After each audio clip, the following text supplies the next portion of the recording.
September 20 Narayana Guru நினைவு தினம்.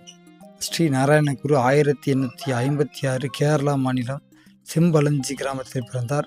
ஐயாவு ஆசான் என்ற யோகியிடம் யோகம் கற்றார். 23 வயதில் துறவு பூண்டார்.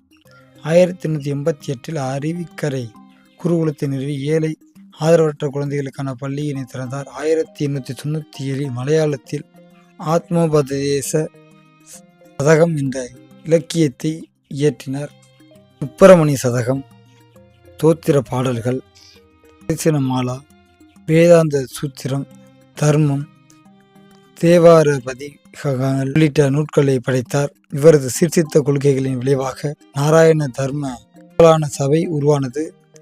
மகாத்மா காந்தி இவரை அபூர்வ புருஷர் என்று போற்றினார்.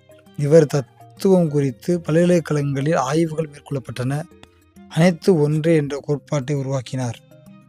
இரண்டாம் புத்தர் இந்திய சமூக சீர்திருத்தவாதி, ஆன்மீகத்தில் பல புதுமைகளை கொண்டு வந்தார் என எல்லோராலும் போற்றப்பட்ட நாராயணகுரு 1928 செப்டம்பர் 20 72வது வயதில் சமாதி அடைந்தார்.